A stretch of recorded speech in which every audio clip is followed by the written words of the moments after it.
still have fun while you're grieving.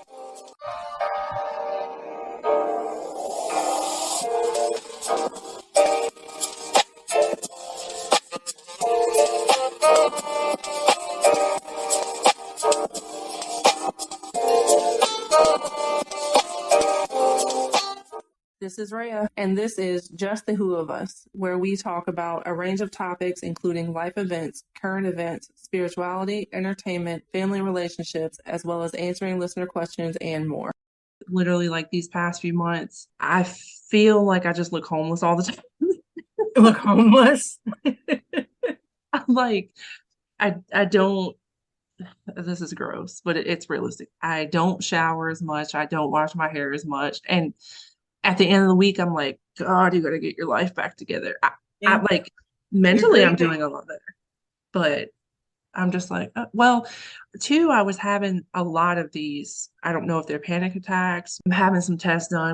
I was like taking medicine for anxiety and all this, and that gives me anxiety because I don't want The to fact take. that you have to take medicine. Yes, Yeah, I yeah, I would rather do things holistically. I don't like take I'll take my blood pressure medicine every day of my life. That is something I will not yeah. skip.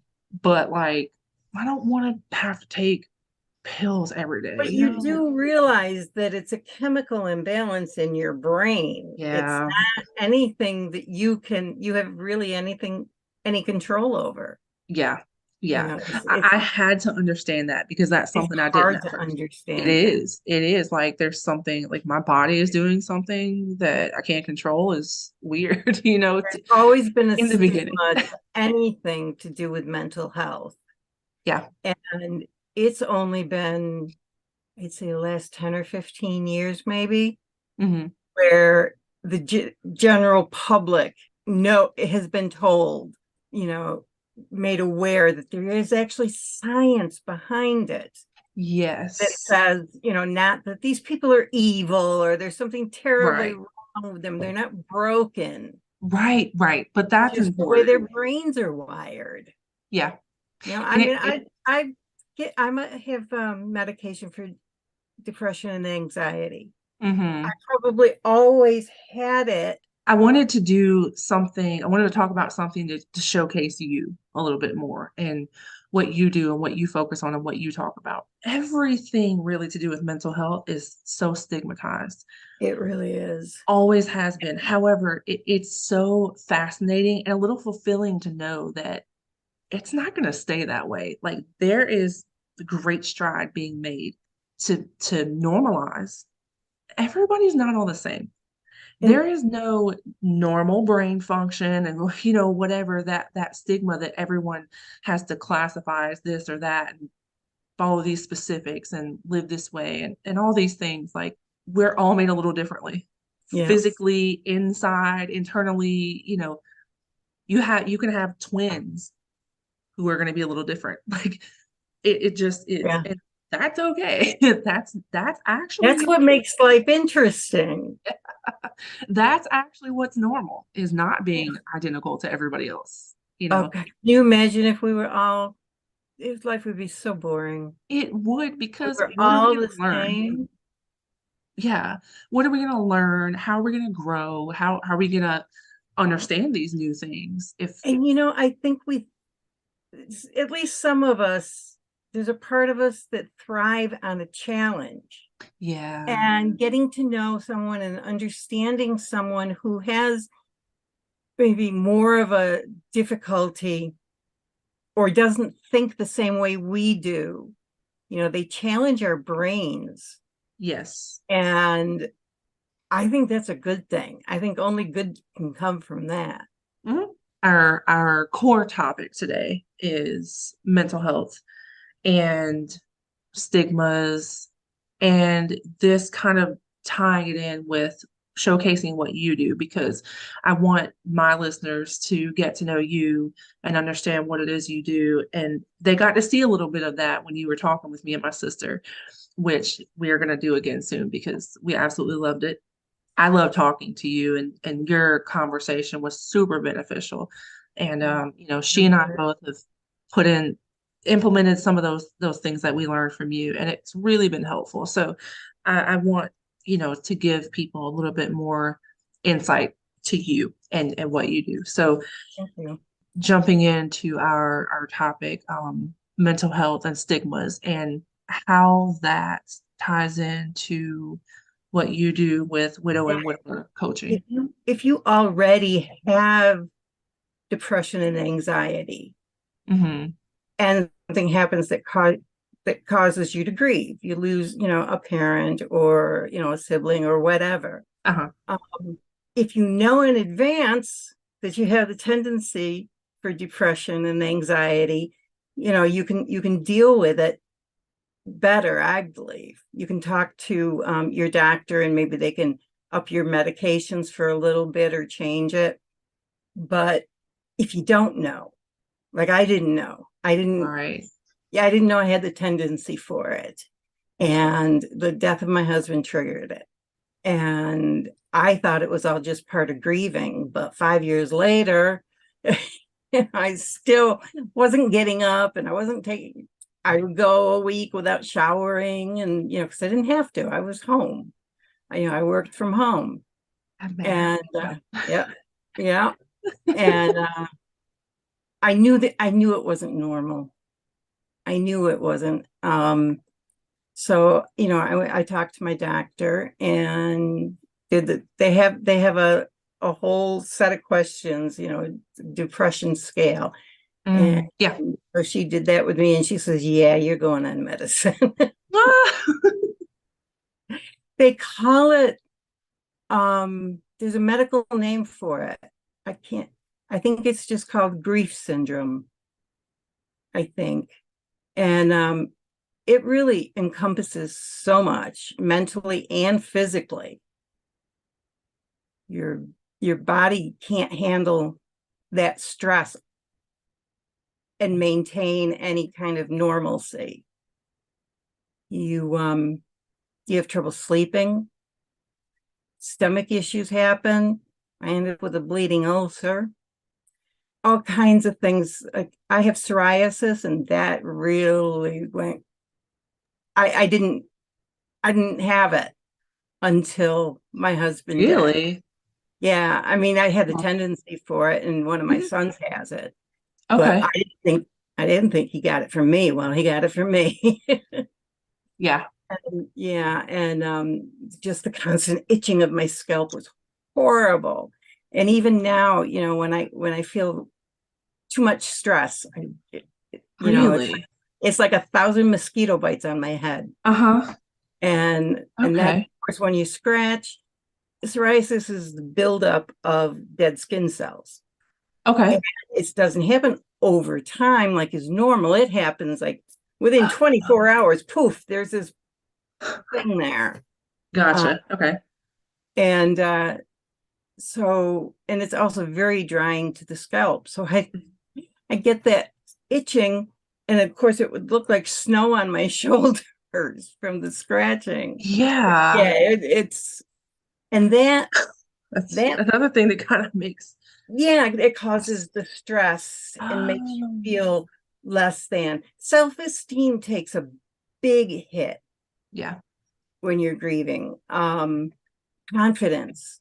It's really like with you were close to your dad. And We've gotten much closer over the years, yeah. yeah, and And when I was a kid, I was really close to him, yeah. yeah. And so when he died, a part of you kind of died with him, at least in your brain, Yeah. and so that's like, okay, who am I without him? Just Yeah. like, just like a spouse, who am I without my spouse? Or siblings, you know, Yeah. Yeah. any close relationship. When they're gone, it's like, okay, who am I now without them? And until you figure that out, your self-esteem and your self-confidence takes a big hit. Yeah. And those are things that you need to talk over. And of course that can trigger depression and anxiety.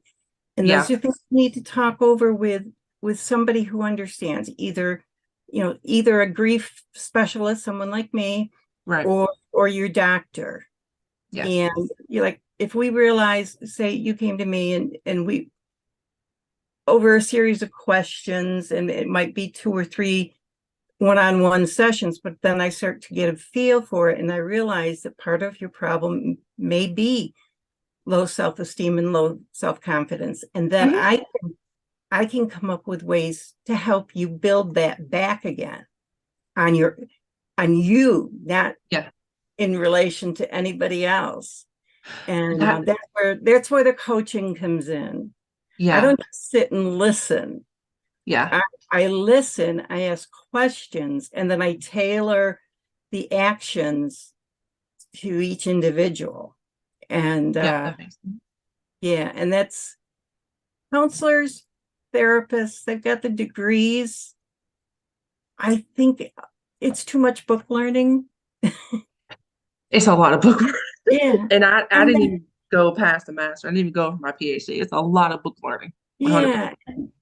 And they're not so much, I know, like for psychiatrists, they have to do, with an MD, PhD after their name, they have to do an internship and stuff. But Yes. Uh-huh. I'm not sure if you're going, if you're studying to be a therapist or a psychologist, how Uh, much you have to do. so it varies.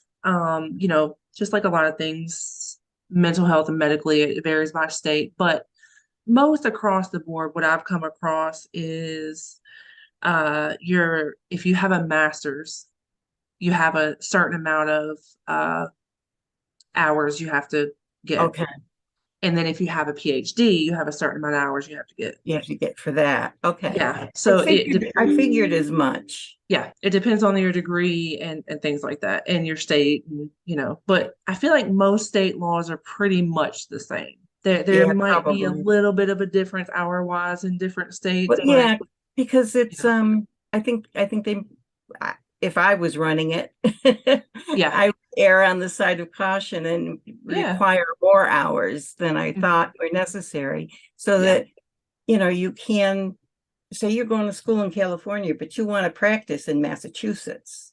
yeah, You need to be able to pass, whatever tests you have to in Massachusetts. I mean, absolutely. I think some states probably have, they share, if you're licensed, then you're automatically licensed in Right. some state, but not, I don't think every state does that. Yeah, I think it's common. And it depends too, like different things. I was licensed as a CNA in North Carolina. It's also how you go about it because I didn't go to college for it. I just tested out through the state, and so that's Mm, not transferable. yeah. Um, and I don't know if I don't think that things like that, like psychology, psychiatry, counseling, I don't think they're like that. I mean, because you have to go to school to get those, Yeah, you can't just test out. So I feel like for the most part, they're likely transferable. However, you have certain California laws and, you right. see disclaimers all the time.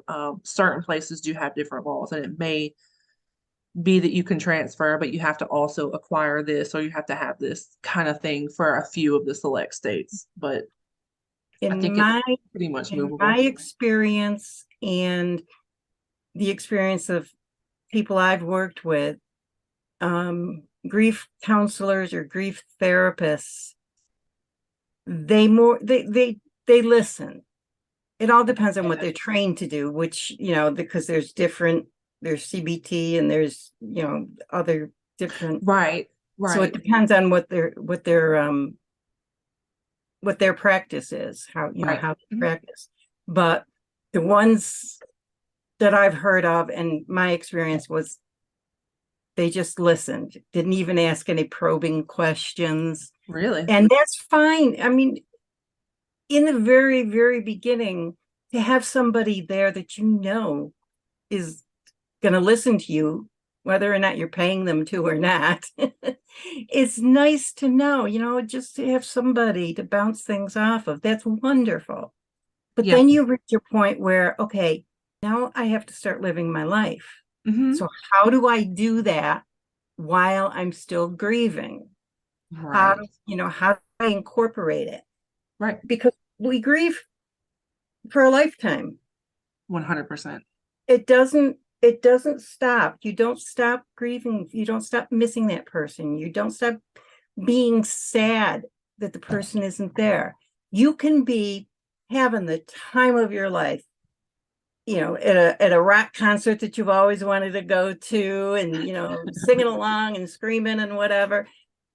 If you stopped for a second and thought about the person you're missing, and you really allowed yourself to think about it, oh yeah, underneath all this, I'm kind of sad. It's okay. It's okay Yeah. to feel conflicting emotions. And that's because we're human, and it's good for us. It's honestly healthier than It really is. those emotions. 100%. Yeah. I mean, trying to deny what you might consider a negative feeling, Yes. Mhm. which depression and anxiety, people say, oh, that's negative. They don't want to feel that way. Trying to deny it will do you more harm in the long run, Absolutely. or Absolutely. sometimes even in the short run. I, you know, but I can attest to that because when I first started writing my autobiography, this was, gosh, at this point, okay, I've been here. I have a horrible sense of time, but I've been here in this neighborhood for about 6 years, 5 or 6 years. I started writing my book about 5 years before that. Uh, in my book, I talk about difficult things. I talk about childhood molestation. I talk about things with my father, my mother and my father divorcing. I talk about really hard stuff.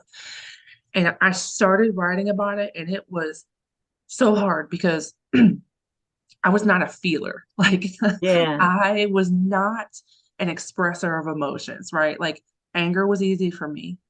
Love for my children was easy for me. I wasn't very expressive with my mother. I didn't hug her a lot. She knew I loved her because I wasn't being mean to her anymore like I did as a teenager. This is my perspective at this time. But, like, I'm not mean to her. I'm nice to her, so she knows I love her. I could express negative, unhealthy emotions much easier than No, more difficult things you have to put effort into and you have to work through to, complicated emotions. yes, Yeah. that was easy. The Uh, I love you, but I hate what you did kind of yes. emotions. Well, and realistically, my mom didn't even do anything to me. Life happened Well, and it involved her. And so I blamed her, yeah. kind of thing. But I started writing this book and I got like the emotions were coming out and I was like, I don't want to do this. I don't want to feel these things. It's difficult. And it wasn't really until fast forward some years later, about from that point, because this was a few years before we moved. So I don't know, fast forward another 4 or 5 years, I put that book away. I wasn't finishing it. Somebody reached out about another one of my books and we started talking about my autobiography. And she was like, I want to publish this. And I was like, okay, I guess I can get back into it. So working with her, also with a little bit of coaching, I was able to sit down. I took my time. I processed things. I paced myself and I felt these emotions. And I had to relearn how to feel emotions realistically because, it was difficult. I'm talking about things that were hard. Yeah. And they happened to me. So, of course, I'm emotionally attached. But it wasn't until, I had someone to kind of work with and realize that, like, oh, it's okay to feel things about things that happen to me. And it's okay to also realize that these things aren't currently happening to me. I'm safe. I am loved. I'm secure. I'm worthy. And you go back to All confidence. those affirmations. Yeah. Yeah, yeah. Like, oh, like these things apply to me and I'm a good person. And because that was hard for me for a while. I've done things, as we all have, that didn't make me the best person. And oh, like I'm actually good. Like I'm not this horrible monster. I am a normal person who experience things and have emotions. Like Right. I'm, Right. I'm a pretty normal person actually. I've never killed anybody. I've never robbed anybody. I don't know, like I'm actually a pretty good person when I go through all the things. And I think that's, like I said, it kind of goes back to confidence because, and you can even have like this physical confidence. You can be like, oh, I'm pretty, I like my body, and all these things, but you can still be lacking confidence because Yeah, of there's what you've been still through that something. process. Yeah, yeah. You may be have a lot of self-love physically, Yes. but you're kicking yourself because you didn't go to college and you don't think you're Right. smart as somebody. Hmm. Or yeah, there's Comparing. always everybody always has what they think is a flaw. Yes. Yes. Um, And you always don't have what someone else has that you admire and blah, blah. It's like yeah, hair, right? Like grass is always greener. Yeah, if you have curly hair, I wish I you had want, straight hair. If you had yeah, straight hair, you wish you had curly. It's kind of like that. You want what you don't have, as we exactly. typically do. I So think too, we choose our emotional grouping. We choose to either be angry or and that's our go-to emotion. And if we're yes. not angry, then we're just, floating along and it's Hmm. okay. But we never allow ourselves to actually be happy and laugh and Yeah. have fun. Yeah. And then there are other people who there's always up and they don't allow themselves to feel sad or angry or disappointed. Um, Hmm. Yeah. and then there's the people that they think they've got it both ways. They think, they're good. They're right in the middle. And they never go high and they never go low. I'm thinking about this one woman that I know at church, and everybody says how sweet she is. She's so giving. She's always the one in charge of she's the chairwoman of the committee that takes care of people. If there's a death, if there's an Okay. illness, that kind Okay. of thing. Yeah. She, and a lot of it, she'll do herself, cook for somebody, drive them to a Mhm. doctor's appointment, all of that kind of stuff. She Yeah. takes on for herself and she does it all with a smile. Hmm. Yeah. And I wonder if she ever allows herself to feel sad, Hmm. or angry, or no, I don't want to do that. You know, I'm thinking she probably does because she seems to be a very well-rounded woman, and she's an older woman, and I'm sure she's had a lot of ups and downs in her life. Yeah. And has a very strong faith, and I Yeah. think that helps too. But Absolutely. Absolutely. Yeah. funny, some people, they're just surface, and they never allow themselves to go below what others see, or even above what others see. Yeah. I try to keep positive in my life. I think I'm a glass half full. Um, Yeah. but there was a point in my life when I was a teenager. The glass wasn't just half empty, it was draining. Yeah. It You always know, had a crack in it. yeah, I was a very negative person, and I was angry all the time. I was Yeah, upset I've been with there. friends at the slightest thing. And I think, just living life and going through some of the things, you go through, I've become so grateful for the life that I have, Yeah. even the life I have now without my husband. Yeah. That's It could good. definitely be worse. Right. Right. Yeah. And so I'm just so grateful that I've got, my children are all alive and they're all doing well. And I've got um, a cause, a passion, a purpose in my life. It took me a while looking for it. I spent a few years um either depressed or trying out the wrong things. And it takes time to find your purpose. Yeah. Yeah. Yeah. I completely understand that. Yeah. Yeah. But I mean, now when I look back, it was like, no, duh, this is what I should have been doing all along. I mean, and people will say, yeah, you're perfect for them. Well, why didn't you do this earlier? It's because I didn't even think I that it didn't was know. a thing. Right, right. Oh, Well, it's like coaching has become a thing over the last few years or so. yes. Like big time. Like it's funny because I'll look at on certain places and I'm like just just tons and tons of people like or you have people who contact us and are like, hey, I'm a marketing coach, or I'm a this coach, I'm a that coach. And it's cool though, because not that A lot of business coaches out there. I think yes. I've heard from every one of them. I'm just like, hey, because certain things I'm trying to navigate myself. There's certain things I'm trying to learn how to do because I also want to add it to my business. And yeah, it's just like, but just like with everything else, every other profession, there is people who kind of spam. They're like, oh, I can do this, I can do that. And just like Promise with you the anything else. world. I don't Yes. promise anything No. except that when I'm talking to you, you have my undivided attention and it's Right. all about you. Even if Right. I talk about me, some of it is to illustrate something for you. Absolutely. Absolutely. Well, that's one thing that I like about talking with you too, whether it's just recording for the podcast, whether it's having a recorded session with me and my sister. You don't make it about you, but you will share certain things. And that's something that I learned both in psychology and in life coaching is important because,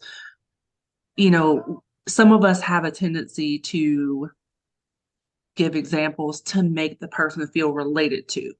And Right. it's important that we don't do that too much because we don't want to make it about us. And I think you do a good balance of that. You do a I good did balance. yesterday. You do a good balance of making us feel related to, but Mhm. not taking the conversation over about yourself. And Mhm. and and that's important. It's absolutely important because It, I if it I'm helps to being know that the person you're talking to has been there. yes, I like the fact that I can feel related to, but you're also going to acknowledge that my experience is different and you're Oh going to yeah. help me with my experience and not, well, I would do this, if it were Yeah. me kind of thing. That's not what life coaching or any kind of coaching is about. It's not, well, this is what I would do. It's It's about more like, what do you think it would look like if you did this? yes, Do you and think and what's this is beneficial for something you you. could try? And just giving ideas. Yeah. I do give homework and I Mhm. do expect it to be done. But if it isn't done, what am I going to do? Fail Yeah, you? It's not a right. class. I'm never speaking to you again because you didn't do what I said. Yeah. I mean, I've got one client who has keeps saying it's there's just two little forms I want him to fill out. I'll get to it this week. I'll get to it this week. And there's, you're not Okay, gonna. I know you're not. so let me ask you this because this is one thing that I learned in college, but I want your personal opinion. So, and we can leave this can just be personal between you and I, or I can add it in, whatever you want to do. Whatever you Um, want. but so if you have someone who is just not doing the things that you ask of them, how do you decide to draw that line between, okay, unfortunately, I can't continue this relationship because it, it's not, and I'm trying to be mindful of how I say this because, you can't just say, well, look, you're not doing what I said, so I'm cutting you off. Yeah. But, there's an approach to this. Generally, I have not had to do that yet, Mhm. thank goodness. But I Yeah. think if I did, I would just say, I don't think maybe I'm the right coach for you. Hmm. I'm asking you to do things that may be, a little too much out of your comfort zone or not in keeping with your core personality. Oh, yeah. Yeah. That, And, that's understandable. Yeah. I mean, if you want, we can try, a trial period of me changing or meet in the middle Yeah. or I can refer you to someone else. Yeah, yeah, yeah. That's pretty That much way, exactly what they taught us too. But I yeah, just, it gives them the choice without yeah, saying, mhm, yeah, you suck, because it's there. You can't be perfect for everybody. right, You know, right, some right. people want their coach to be all polished and know everything and always have the right words, and that's not me. I I laugh at inappropriate times. I'm sarcastic. I am not put together, Yeah. and I don't generally wear makeup or jewelry. I am not your Instagram worthy kind of coach. And If if you see my TikTok, you'd be like, is she that's actually homeless? Because as you can see, right. I'm not put But together if very. that's what somebody's looking for, then it's Yeah.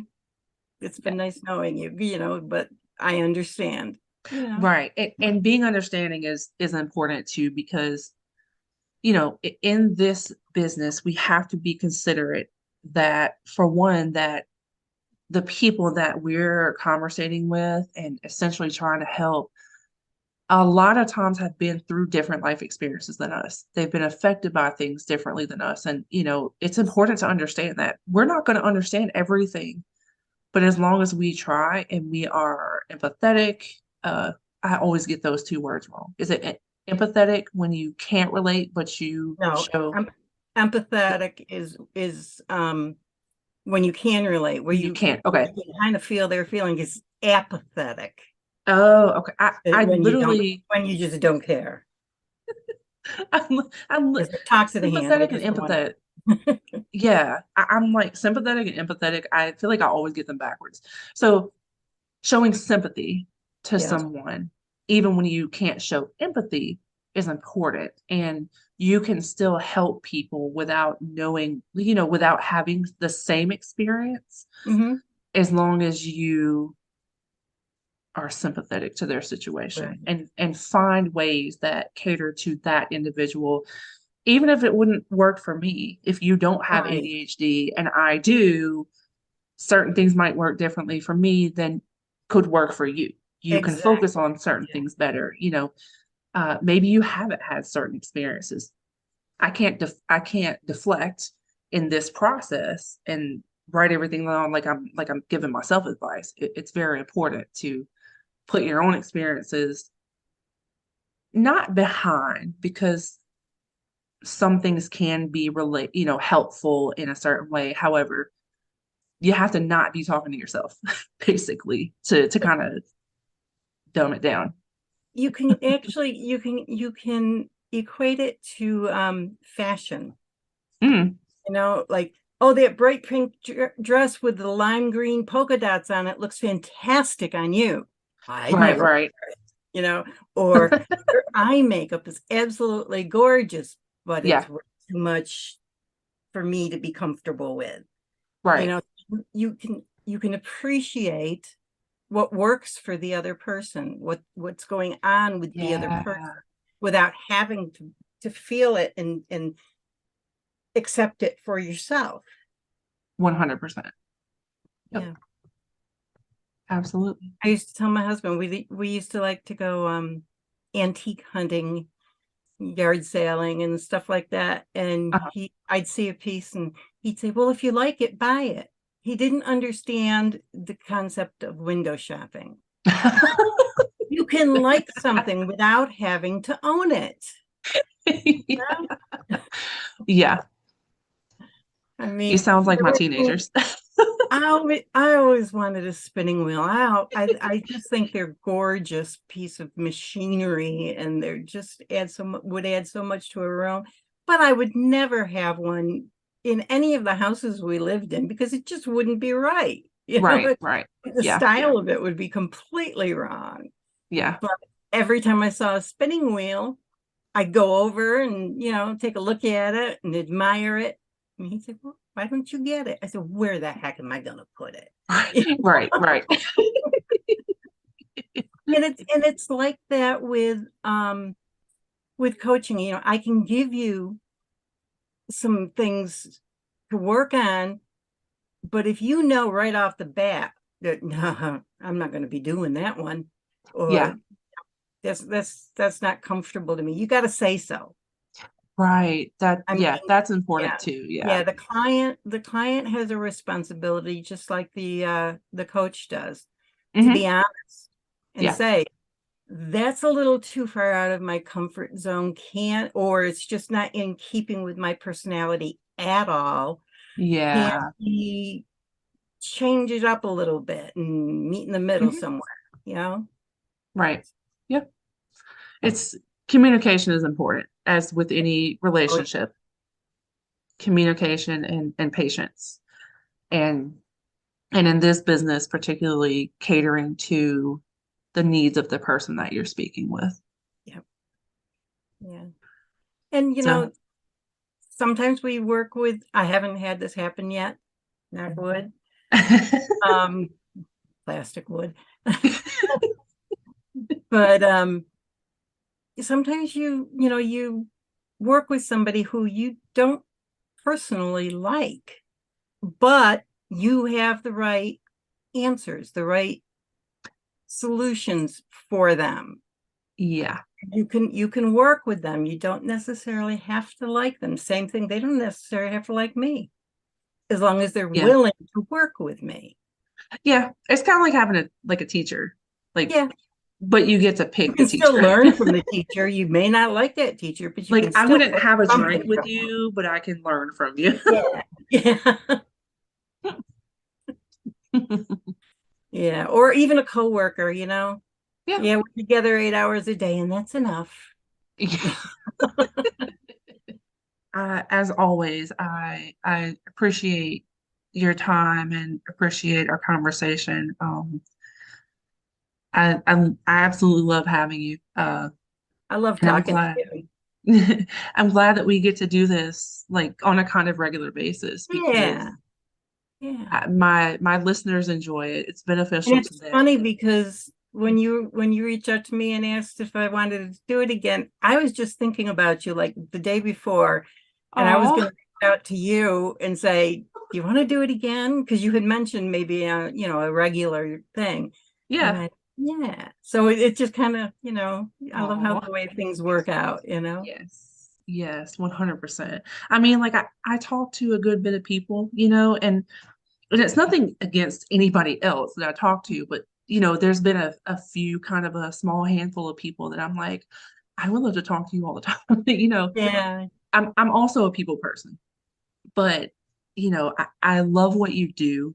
And I think that, there's things that I learned when I was getting my coaching certification, and there was things that I learned when I was studying for psychology and mental health and wellness that are just different. And, you know, I could go and, my goal was to become a psychologist.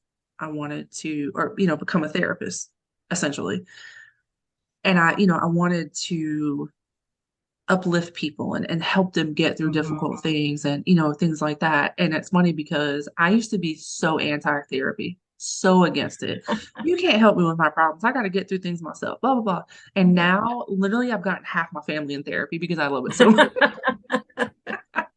There's like out of seven, there's now one, I think four of us who are regularly in therapy, and I love it so much.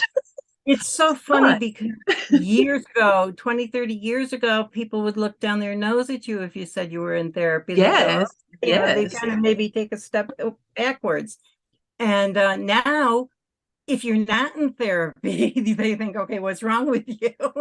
100%. Because I'm looking at you like, well, why are you not trying to better yourself? I Yeah, don't I like mean, why it's like, it's yeah, part of the whole kind of mental health movement though. it's like, Luckily people are yeah, realizing that, oh oh, yeah, this is just as important as being a gym rat. You know, Keeping my brain healthy is just as important as going to the gym keep your 5 days a week. body healthy. Yeah, I appreciate your advice. yeah, Well, before we get cut off, really, really grateful to have you here as always, and I can't wait to talk to you soon again in the yeah. in the near future. Okay, thanks. Tell your sister I said hi.